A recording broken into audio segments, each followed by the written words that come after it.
Assalamu alaikum Mufti Saab, I have a question. If we arrive in the masjid and the Jamaat is finished, should we read the Farz namaz on our own, or we can do Jamaat if there are 2-3 people in the masjid? Because I heard we cannot do another Jamaat if a Jamaat is already done in the masjid. I will be waiting for your answer on your question and answer session on Saturday. یہ سوال بھی انہوں نے پوچھا ہے کہ اگر مثال کے طور پہ کسی بھی نماز میں، عام نمازوں میں، ظہر میں، عصر میں، مغرب میں، عشاء میں، عام دنوں میں کوئی شخص آتا ہے اور مسجد کے اندر آیا اور مسجد میں آلریڈی جماعت ہو چکی ہے اور یہ لیٹ ہو گیا کسی بھی وجہ سے، تو یہ کہہ رہا یہ ہے کہ کیا ہمیں اپنی نماز پڑھ لینی چاہیے یا جماعت کے ساتھ شریک ہو جانا چاہیے؟ جماعت تو آلریڈی ہو چکی ہے لیکن 2-3 آدمی مل کر اس مسئلے کو سمجھ لینا چاہیے کہ عام دنوں کے اندر جو محلے کی مسجد ہوا کرتی ہے، جس کا امام مقرر ہو، مؤذن مقرر ہو، جس میں مسافر لوگ نہ آتے ہوں بلکہ عام محلے کی مسجد ہے، تو فقہ حنفی یہی کا حکم یہی ہے کہ اس محلے والی مسجد میں جس میں 5 وقت کی نماز ہے، اس کی ٹائمنگ ہے، اس کی اذان مقرر ہے، اس کی مؤذن ہے، اس کی مسجد کا ایک پورا نظام موجود ہے، اور علاقے کے لوگ آتے ہیں، مسافر لوگ وہاں نہیں ہیں، وہ کسی راستے کی مسجد نہیں ہے، کسی ٹرانزٹ جگہ پر اس کی لوکیشن نہیں ہے بلکہ مسجد ہے، تو ایسی جگہ پر جماعت ثانیہ کروانا یعنی دوسری جماعت کرانا مکروہ ہے، کیونکہ اس کے پیچھے حکمت یہ ہے کہ جماعت کی نماز میں کثرت ہو،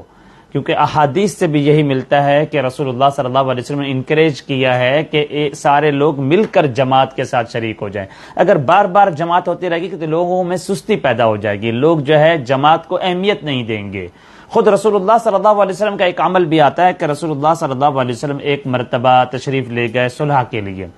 اور جب واپس آئے تو دیکھا کہ نماز ہو چکی ہے، اور تو نبی اکرم صلی اللہ علیہ وسلم نے دوبارہ مسجد نبوی کے اندر نماز نہیں پڑھائی بلکہ گھر تشریف لے گئے، اور گھر میں جا کر جو افراد تھے اور خواتین تھی ان کے ساتھ مل کر رسول اللہ صلی اللہ علیہ وسلم نے باقاعدہ جماعت کی نماز کروائی۔ حالانکہ اگر مسجد نبوی کے اندر تھوڑی دیر ٹھہر جاتے یا اور صحابہ کرام بھی ہوتے تو نبی اکرم صلی اللہ علیہ وسلم دوسری جماعت بھی کروا سکتے تھے۔ صرف اس طرف اشارہ تھا کہ تاکہ لوگ ایک ہی جماعت کو فوقیت دیں، لہٰذا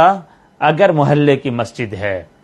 پاکستان میں، انڈیا میں یا ہانگ کانگ کے اندر ہے جہاں نمازی متعین ہے، جہاں ٹریول پیسنجرز نہیں آتے ہیں، تو وہاں پہ ایک ہی جماعت کرانی چاہیے اگر کوئی عذر نہیں ہے، اور اگر عذر ہے، جگہ نہیں ہے، تنگی ہے، تو پھر شرعاً اس کی کچھ گنجائش مل سکتی ہے۔ لیکن کچھ جگہیں ایسی ہوتی ہیں جہاں لوگ بھی متعین ہوتے ہیں لیکن ساتھ ساتھ میں انٹرنیشنلی طور پہ دنیا کے لوگوں کا، پیسنجرز کا، مسافروں کا آنا جانا رہتا ہے، جیسے ہمارا یہ سینٹر ہے، کولون مسجد ہے، یہاں آئے دن نئے نئے چہرے نظر آتے ہیں، نئے نئے مختلف ممالک کے مسلمان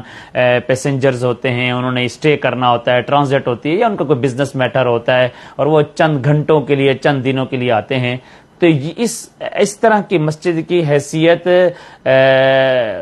راستے کی مسجد کی بھی بن جاتی ہے اور لوکلی مقامی مسجد بھی بن جاتی ہے۔ اس لیے ہم عام طور پہ مشورہ یہی دیتے ہیں کہ جو یہاں کے مقامی لوگ ہیں وہ تو بہرحال جماعت کا اہتمام کریں، ظہر کی نماز کے لیے جماعت کے ٹائم پہ آئیں، عصر کے لیے اپنے عصر کی جماعت کے لیے، مغرب کے لیے، عشاء کے لیے، فجر کے لیے اپنے اپنے اوقات کی پابندی کریں۔ لیکن اگر مسافر ہیں اور وہ آ گئے، جیسا کہ اکثر و بیشتر آتے رہتے ہیں، تو وہ اگر اپنی جماعت کرا رہے ہیں تو چونکہ دیگر ائمہ کے ہاں بھی اس کی گنجائش موجود ہے، اور پھر ہمارے ہاں آنے والے بہت سارے پیسنجر ایسے ہوتے ہیں جو مختلف ممالک سے آئے ہوئے ہوتے ہیں، ان کی وہ دوسرے فقہ کو فالو کر رہے ہوتے ہیں، کوئی شافعی ہوتے ہیں، کوئی حنبلی ہوتے ہیں، کوئی مالکی ہوتے ہیں، اور خود امام یوسف رحمہ اللہ بھی دوسری جماعت کے بلا کراہت اس کے قائل بھی ہیں، تو ان کے لیے دوسری جماعت کی گنجائش بھی ہے، اور جب وہ جماعت کرا رہے ہوں تو اس میں اگر ہمارا کوئی لوکل آدمی اس جماعت میں شامل ہو جائے تو بھی وہ ٹھیک ہے اور اس کی نماز جائز بھی ہو جائے گی۔